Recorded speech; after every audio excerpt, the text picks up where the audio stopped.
Good evening, this is TCN English News Edition, and you're watching with me, Nhung Kim Khong Sai. First, the headlines. 5.15 crore cases pending in courts government. Assemblies of God East India celebrate 60 years of ministry.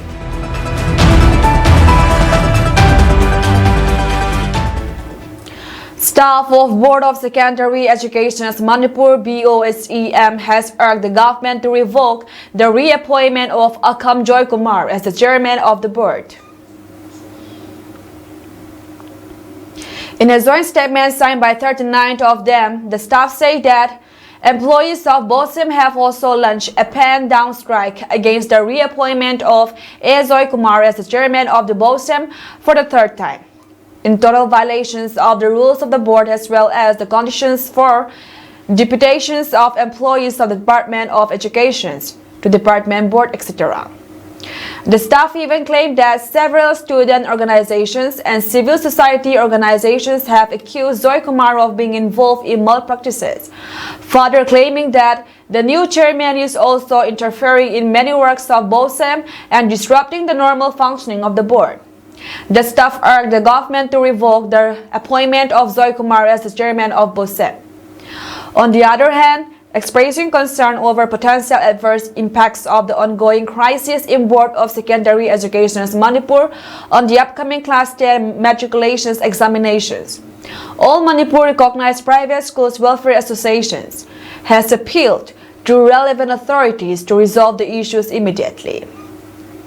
In a release, AMRPSWA Secretary Roman Singh said that students are already facing myriad inconveniences due to the conflict in the state, including concern about the fate of students awaiting their matriculation examinations. Pointing out that process is underway for form fill-up for the exams usually conducted in mid-February, he lamented that the ongoing pen-down strike by BOSEM staffers is hindering smooth process for correcting students' names and dates of birth. The secretary also cautions that in case the BOSEM office remains paralyzed, the same will affect the career and demoralize the students. As such, on behalf of associations, Roman appealed to authorities concerned to look into the matter and resolve the crisis within short notice.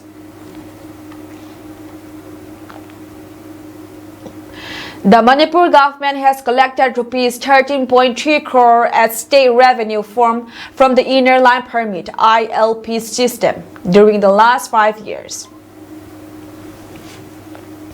This revenue was collected for issuing ILP to over 9.7 lakh individuals who entered Manipur during the period from January 1, 2020 to December 9, 2024. These permits were issued by state authorities online and offline in 5 ILP offices open at various locations including Jiribam and Maugis bordering Assam and Nagaland. The ILP was introduced in Manipur on January 1, 2020, making it the 4th state after Arunachal Pradesh, Nagaland, and Mizoram. As per the norm, people from outside the state must get permission to visit states that come under the ILP regime. The ILP is an official travel document issued by the state government to allow Indian citizens to travel inward to visit Manipur for a specific period. However, the regulations and guidelines of the ILP shall not be applied to foreigners. They are required to register themselves with a Foreigner Registrations Office (FRO) upon arrival in the state.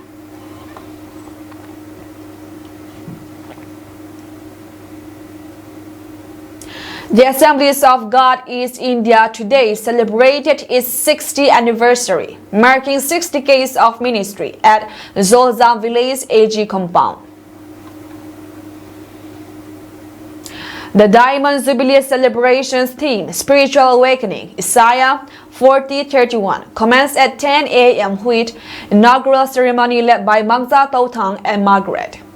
The opening prayer was offered by Zanglet Haukip, while Dr. Moses Murray, General Superintendent of AGEI, inaugurated the Diamond Jubilee Stone. 30 elected leaders participated in the ceremonial ringing of the bell, followed by a melodious Jubilee song performed by the district choir MHD-AGEI. The second session of celebrations was held at Auditorium, featuring keynote speakers Reverend Dr. Moses Murray and Reverend T.A. Squala.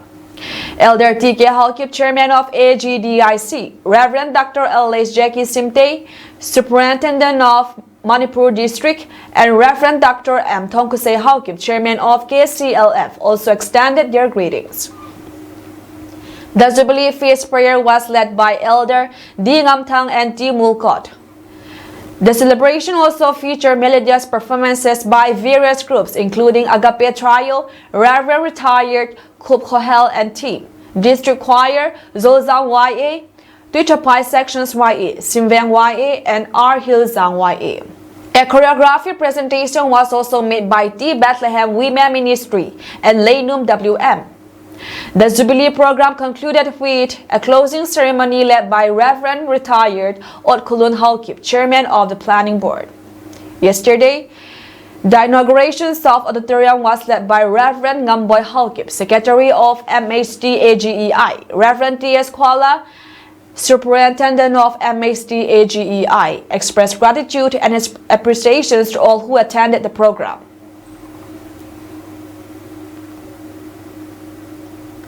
The Assam Rifles in Manipur's Jiribam district launched an Area Dominations Patrol (ADP) and SARS operations. They employed an explosive detections ED dog to enhance SARS capabilities in detecting potential threats, thereby bolstering the safety of troops and local residents. The meticulous plane operation was carried out in Madhopur and Gotaikal on December 12. Aiming to ensure the safety and security of the region, reaffirming Assam Rifles' commitment to maintaining peace and stability. During the operations, a rock blockade at Gotaikal, which was disrupting movement and inconveniencing the local population, was successfully cleared. These actions restored normalcy and facilitated unhindered movement in the area. Additionally, an unauthorized structures in Gotaikal was identified and dismantled to prevent its misuse for unlawful activities and to maintain law and order. The operations was conducted with precision and professionalism without any untoward incidents, reflecting the dedication and expertise of the troops involved. Local residents expressed their gratitude towards Assam Rifles for ensuring peace and safety in their community. Assam Rifles continues to play a pivotal role in safeguarding the region, fostering trust among local communities, and contributing to their overall well-being.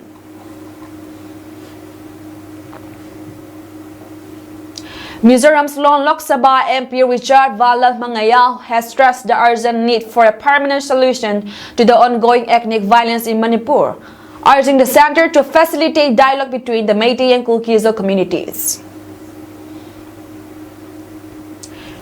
Raising concerns during the ongoing winter sessions of Parliament, the Zoram's People's Movement, JPM MP highlighted the 19-month-long conflict, which has resulted in over 250 deaths and displaced more than 50,000 people.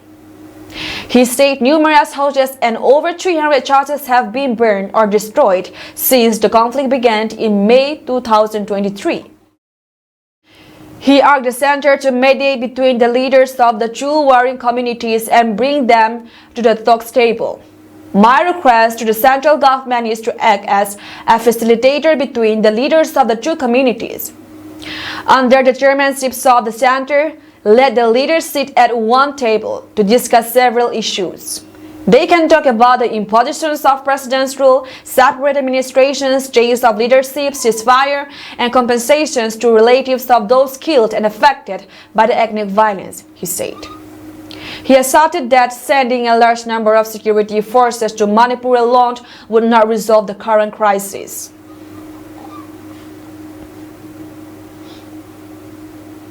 In a major breakthrough, Assam Rifles and Mizoram Police recovered 775 kg of explosives and 4,700 detonators during a joint operations in Nathial districts of Mizoram on Thursday. The operations, based on specific intelligence about the movement of explosives and warlike materials in the Tingsai area, led to the establishment of a mobile vehicle checkpoint.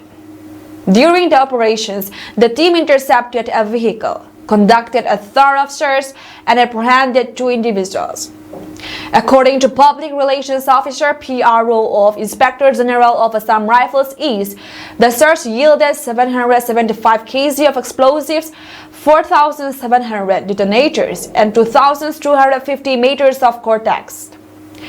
The apprehended suspects and the seized items have been handed over to Mizoram police for further investigations. This marks the second significant recovery in recent weeks. Last month on November 29, Assam Rifles and Mizoram police intercepted a vehicle in Serchhip district, leading to seizures of 6 12-bore single-barrel rifles and the apprehensions of an individual. This operation was also conducted based on specific intelligence about the movement of weapons in the area.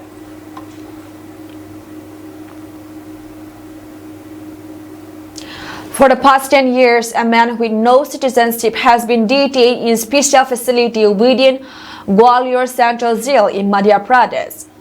These individuals, identified as Ahmed Al-Maki alias Ahmed, has been locked up since 2014 after attempting to enter India illegally. Despite efforts to repatriate him to his supposed home countries, Saudi Arabia and Bangladesh, both nations refused to acknowledge him as one of their own. In a new twist to his long-standing case, the Gwalior High Court on Tuesday, December 10, ordered his transfer to a detention center in Assam. Ahmad's legal troubles began when he was arrested by the Padaf police on September 21, 2014, after authorities found his activities suspicious. When questioned, he could not provide any valid identifications or citizenship documents. Subsequently, he was charged and presented before the court, where he was sentenced to 3 years in prison on August 22, 2015, for his illegal entry into the country. Although Ahmed completed his sentence and was released from Gwalior Central Jail on September 22, 2017, his trouble did not end there. His lack of citizenship remained unresolved, preventing his return to any country. Despite efforts by the government to send him back to Saudi Arabia and Bangladesh, both countries rejected his claims, leaving him in legal limbo. On June 12, 2018, Ahmed managed to escape from detention facility at Padaf police stations, only to be caught again in Hyderabad 10 days later. He was subsequently brought back to Gwalior, where he was placed in the detention center at the Central Jail. Now, with his sentence officially completed and no country willing to claim him, Ahmed petitioned the Gwalior High Court for a resolution. He requested to be moved to a more formal and organized detention center, rather than remaining in prison, as his citizenship status was still unresolved. After considering his plea, the High Court ordered that Ahmed be transferred to the largest detention center in Assam, where he will remain while his citizenship issues are further examined.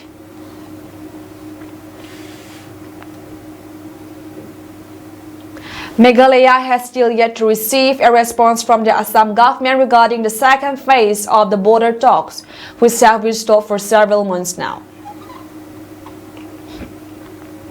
As a member of the border committee along with the West Khasi Hills Regional Chairman Paul Lingdo, we have done our best, but we have yet to receive any response from Assam. Rambrai Zringam MDC Bazop Priangop told Highland Post. With the recent by-elections completed, Pink Group expressed hope that discussions regarding the boundary will take place soon, noting that the Chief Minister is also actively working on the issue. One or more excuses have been used to delay the second phase by more than a year, ranging from Lok Sabha elections and flooding to Puja holidays. When asked about the situations on the ground, particularly in the Langpi sector, Pink Group mentioned that the residents are also looking forward to a visit from the respective states' boundary committees. The West Khasi Hills Committee has submitted a list of villages to to the Assam government, indicating their desire to be included under Meghalaya. In the Langpi sector, there are approximately 298 square kilometers, with about half of this area having residents who vote in Meghalaya and the other half in Assam. Therefore, we hope that any settlement will be made according to the Legislative Assembly constituency and the villages under it, Pingrop added.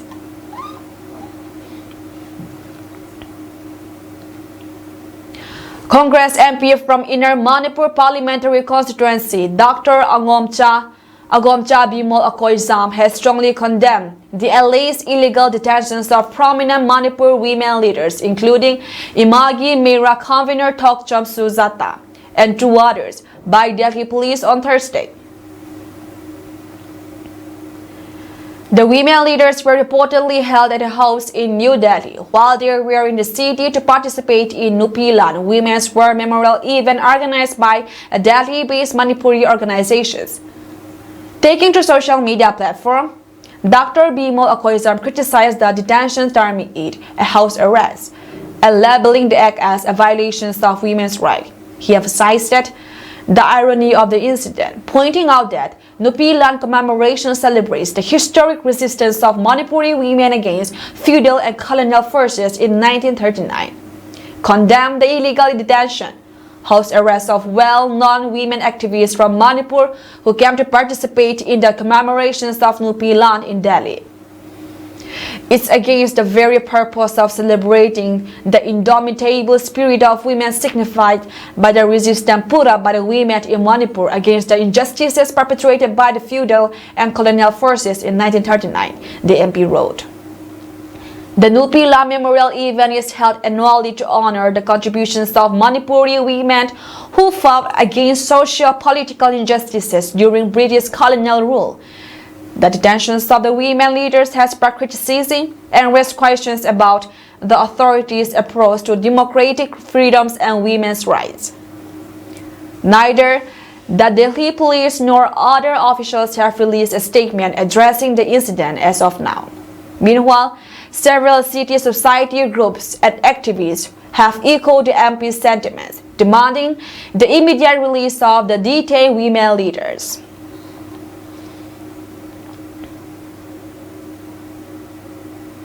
A Delhi-based Meitei organization has called on Prime Minister Narendra Modi to ban all Kuki militant groups in Manipur and end the suspensions of operations SOO agreement. The Delhi Meitei Coordinating Committee DMCC submitted a memorandum to Modi, accusing the government of appeasing Kuki militants and urging measures to protect the territorial and cultural integrity of Manipur, which has been rocked by ethnic violence between Meitei and Kuki communities. The SOO Pact, signed in 2008 between the central government, the Manipur government, and two Kuki militant groups, the KNO, Kuki National Organizations, and the United People's Front, UPF, has been periodically extended.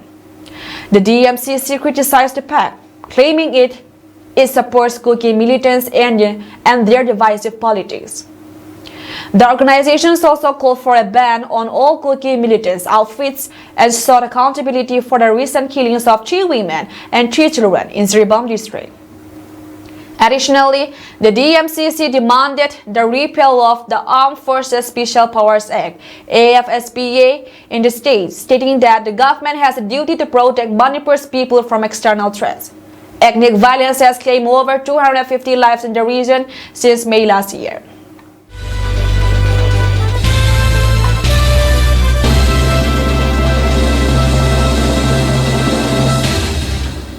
There are 5.15 crore cases pending in various Indian courts, including the Supreme Court, High Courts, and districts and subordinate courts, the Parliament was informed on Thursday.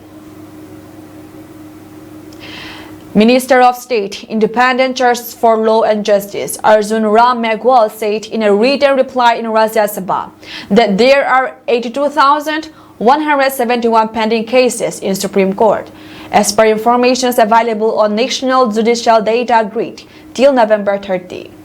He said the number of pending cases in High Courts is 57,000, 57.82 lakh, and in districts and subordinate courts it is 4.56 crore. MOS Miracle said the dependency of cases in courts can be attributed to several factors, which include the availability of physical infrastructure and supporting court staff, the complexity of facts involved, the natures of evidence, cooperations of stakeholders like bar, investigations agencies, witnesses and litigants, and proper applications of rules and procedures. Other factors that lead to delay in disposals of cases include lack of prescribed time frame by respective courts for disposals of various kinds of cases, frequent adjournments, and lack of adequate arrangement to monitor, track, and bunch cases for hearing.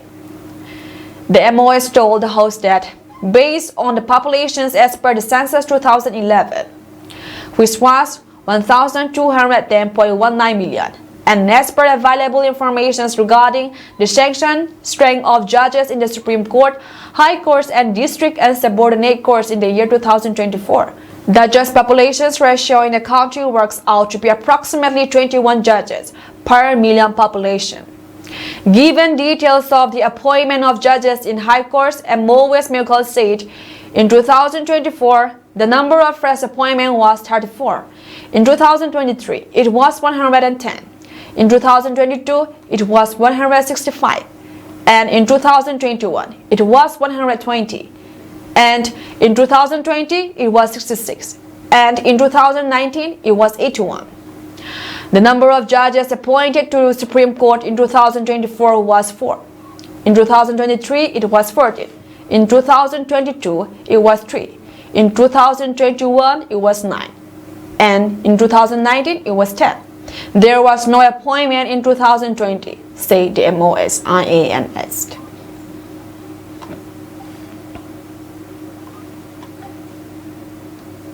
The Bharatiya Janata Party BJP reportedly has given a free hand to Maharashtra Chief Minister in connections to informations of Maharashtra Cabinet.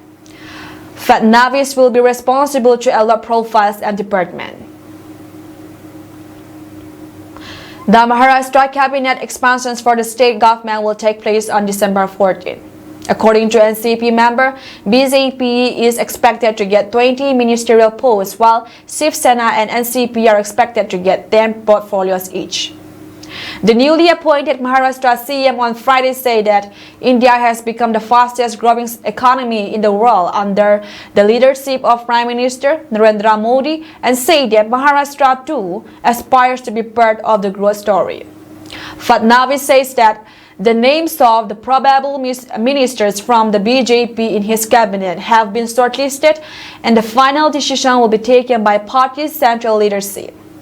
The BJP-led Mahayuti registered a landslide victory in the Maharashtra Assembly polls last month. The BJP, Shiv Sena and NCP coalitions won 230 seats, while smaller outfits, part of the alliance, emerged victorious on 5 seats. The opposition's Maha Vikas Aghadi MVA alliance was restricted to 46 seats in the 288-member assembly. Besides, Fadnavis, Shiv Sena Chief Eknath Shinde, and Ajit Pawar were sworn in as deputy chief ministers in the presence of Prime Minister Narendra Modi and a galaxy of leaders from the arenas of politics, industry, and entertainment. Fadnavis also brushed aside reports of differences among the ruling alliance over the power-sharing agreement. On December 5, Devendra Fadnavis was sworn in as the Chief Minister of Maharashtra for the third time. Ajit Pawar and Eknath Shinde were sworn in as Deputy Chief Ministers. The grand swearing-in ceremony saw the presence of Prime Minister Narendra Modi, prominent BJP leaders, Bollywood stars, and dignitaries from all walks of life.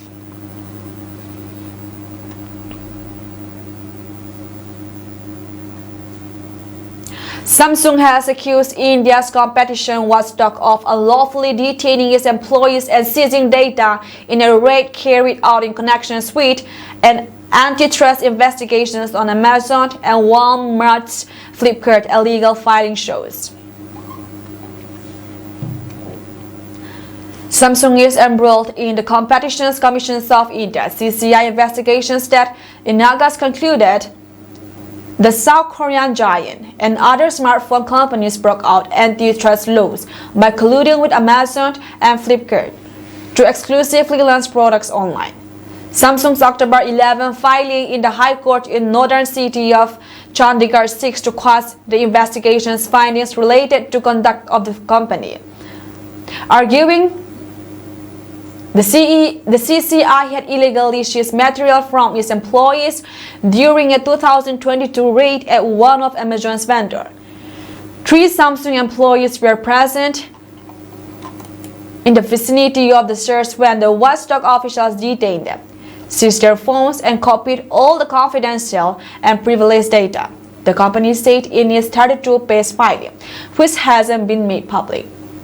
The entire search exercise undertaken is patently illegal, and any material collected there under should not be relied upon and should be promptly returned, the Indian unit of South Korea's Samsung Electronics wrote.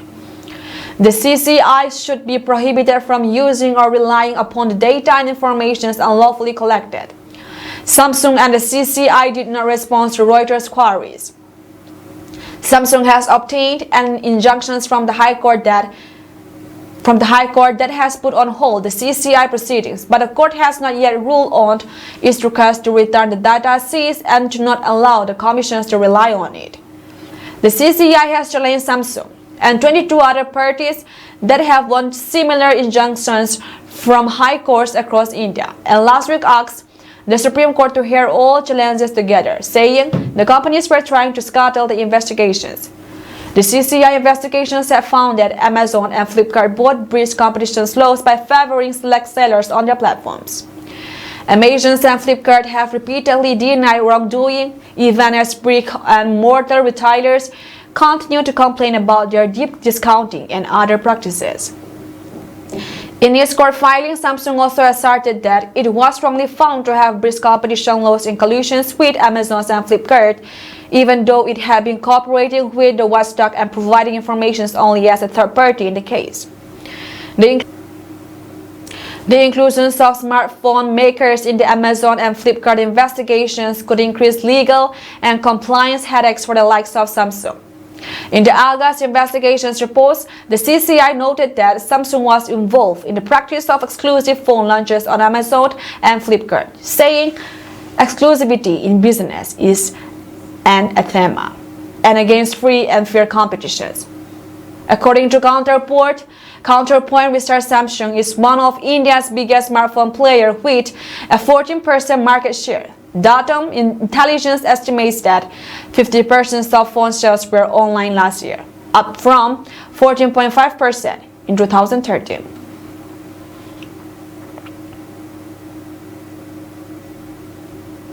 The Aam Aadmi Party AAP on Thursday targeted the BJP union government for deteriorating law and order situations in the nation's capital.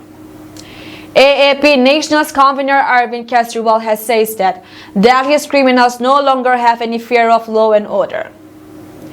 Another morning with heartbreaking news. Bullets are being fired openly. Delhi's criminals no longer have any fear of law and order, Kejriwal said in a post on X, posting pictures of Union Home Minister Amit Shah. AAP on its official's X account wrote, "Seeing Delhi bleeding, Mogambo is happy." Meanwhile, Aam Aadmi Party MP Sanjay Singh gave suspensions of business notice to discuss the deteriorations of law and order situations, rise of crimes, and threats to representatives in the nation's capital in the Rajya Sabha. Sanjay Singh, in the motions filed to Rajya Sabha Secretary General, wrote, "I would like to draw your attention to the increasing crimes in the country's capital. The Prime Minister, the Minister of Foreign Affairs, ambassadors, and members of parliament from both houses all reside in Delhi. The fire of the bomb blast in Prasan Vihar had not even cooled down. Even a school in Rohini received a threatening email. Meanwhile, the brutal murder of an innocent child in Shalimar Bagh. Bomb threats were received in 44 schools in the capital, which has not adversely affected the reputations of Delhi. Earlier, a businessman was shot dead in broad daylight in Shadara, which is an indication of the increasing morale of the criminals," he stated. He further mentions the alleged attack on former Delhi Chief Minister Arvind Kejriwal and said the alleged attack on former Delhi Chief Minister Arvind Kejriwal during his Padyatra on 30/11/24 not only increased political tensions but also exposed the shortcomings of public security. Such incidents are happening in the country's capital when the winter sessions of parliament is underway, which raises serious questions on the security arrangements in Delhi. Sanjay Singh has requested to discuss these serious issues under Rule 267. Earlier, Delhi police arrested 2 individuals after a man was shot and injured in the Kalyampuri area of Delhi on Wednesday night. According to Delhi police, a man was shot last night in the Kalyampuri area of Delhi and is currently hospitalized. 2 suspects have been arrested in connection with the incident. Police say that the man was shot due to long-standing family feud spanning 10 to 15 years.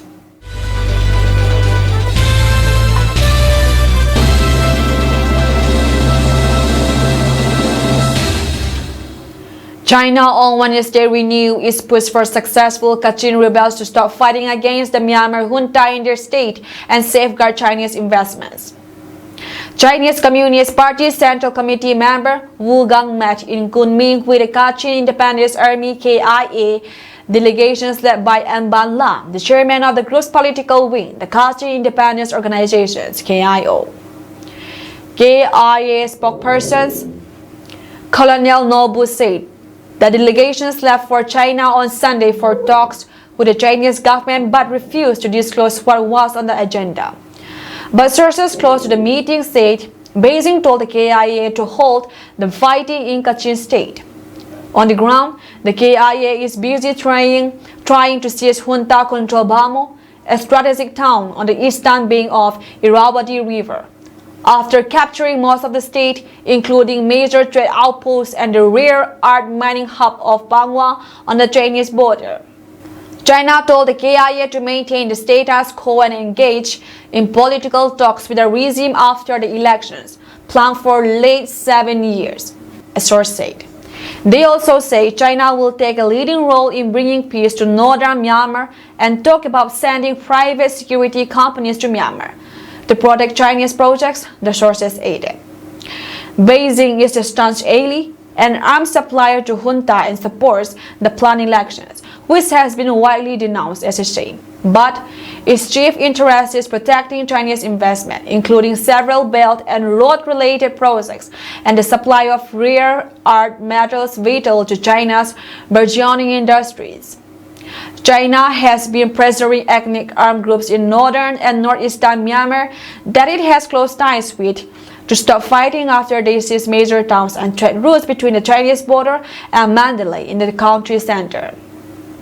So far, the intervention has largely failed, although the ethnic Myanmar National Democratic Alliance Army MNDAA recently agreed to cease fire after China put its leader under house arrest in Kunming. Another source says China discussed reopening the border at Wednesday meeting.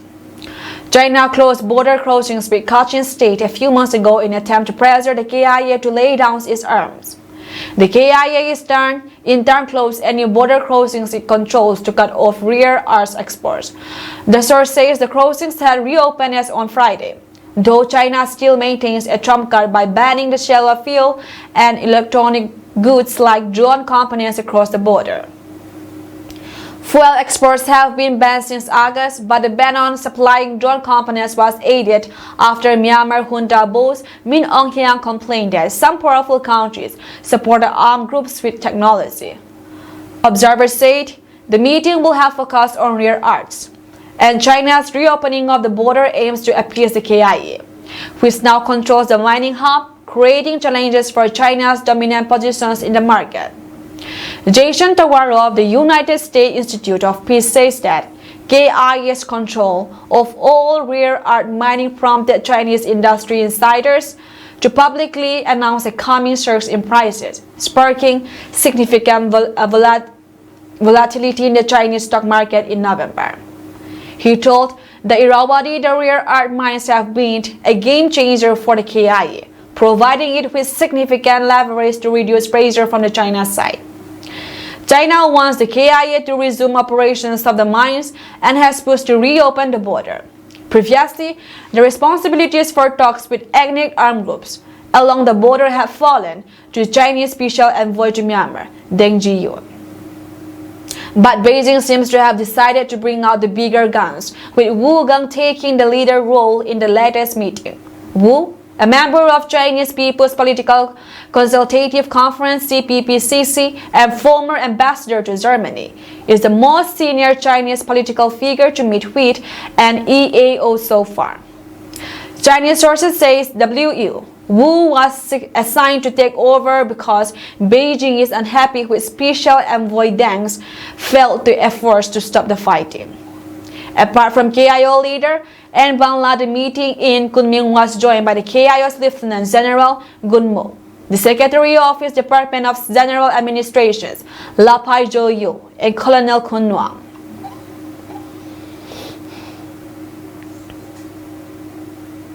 The UN Committee on the Elimination of Racial Discriminations today expressed its alarm about Israel's flagrant disregard for its international legal obligations and International Court of Justice (ICJ) orders on provisional measures.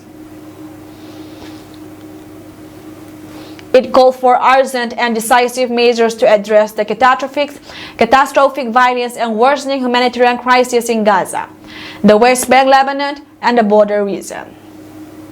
In a statement released under its early warning and urgent actions procedures, the committee emphasized the urgent need for all states to immediately uphold their international obligations and stop the atrocities. The committee's warning came after several binding orders on provisional measures issued by the ICJ this year. It was alarmed by the disregard for the ICJ's orders and various recommendations from ADHOC, Constellations Commissions on the Interstate Communications, UN High Commissioners for Human Rights, the Independent International Commissions of Inquiry, UN Special Procedures, and a special committee to investigate Israeli practices affecting the human rights of the Palestinian people and other Arabs of the occupied territories. Appalled by the brutal, indiscriminate attacks, CERD drew attention to devastating toll on Palestinian civilians. The reported deaths of nearly 44,500 Palestinians, injuring exceeding 105,000, and the widespread destructions of essential infrastructures, including residential homes, hospitals, and schools in Gaza, have created an unprecedented humanitarian crisis. The committee also noted the catastrophic level of starvation in Gaza, raising serious concerns about commissions of war crimes, crimes against humanity, and genocide. The committee further highlighted the situations in the West Bank, including East Jerusalem, where excessive use of military force and reports of frequent child fatalities underscore the urgent need for action. Over the past year, an average of 3 Palestinian children have been killed weekly by Israeli forces, according to UN Office for the Coordination of Humanitarian Affairs. CERD asks all state parties to ensure an immediate and sustained ceasefire. It also expressed grave concern over the escalations of violence in the region, including large-scale airstrikes in Lebanon, and called for full adherence to Lebanon's ceasefire agreement of November 27, 2024. The committee also asks Israel to fully respect its obligations under international law, ensuring that Palestinians across the occupied Palestinian territory are protected from violence and enjoy fundamental rights, including life, security, housing, education, and access to justice. It urged all parties to cooperate with the International Criminal Court's ongoing investigations and called upon all state parties to ensure that all those suspected of being responsible for war crimes and crimes against humanity are brought to justice, including by respecting and complying with the arrest warrants of 21 November 2024 by the Pre-Trial Chamber 1. It also reminded all states of their obligations under the International Conventions on the Elimination of all forms of racial discriminations and the Conventions on the Prevention and Punishment of the Crime of Genocide. That's all from us tonight, and we thank you for joining our program.